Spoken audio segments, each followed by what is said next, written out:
Assessment of renal function. Kidney illnesses, renal impairment, and a few others. They are diagnosed very late because symptoms are not obvious. 80% of the cases are being diagnosed late.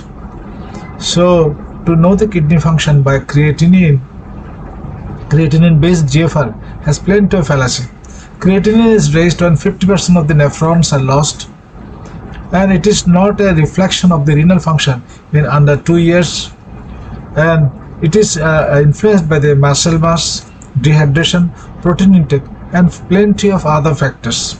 Similarly, urea is also affected by plenty of other factors, including dehydration and overhydration, dilutional and concentrated urea level, so you don't get the real picture. So creatinine clearance, 24 hours urine, and blood level ratio, at times it is also fallacious. The eGFR estimates the obesity-based GFR in the lower rep, and the PM, protein energy malnutrition, it comes higher. So more accurate creatinine assessment is essential. The definition of the renal failure, chronic CKD, is more than 3 months renal impairment with implications of health.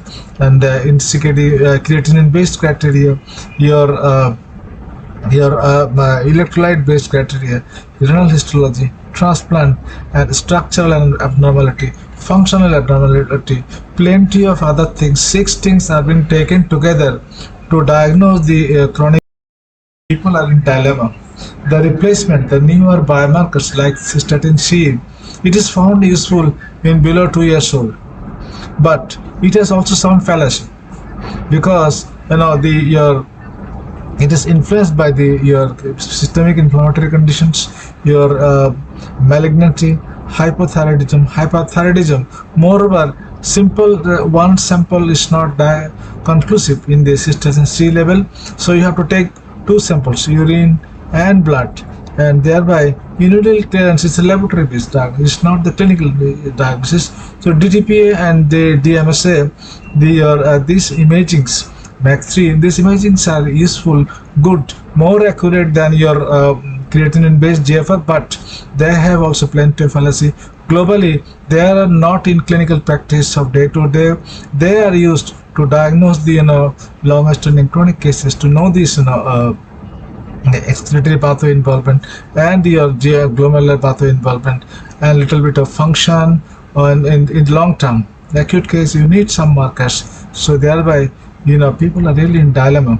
A child or an adult with a structurally dilated kidney, normal creatinine and urinary markers, sediment, no, all the normal, but simple hypertension, it is CKD with implications on the health. Thereby diagnosis of the renal impairment, acute, chronic, and then other renal diseases, cystic fibrosis, ciliopathies, and others, very difficult and late.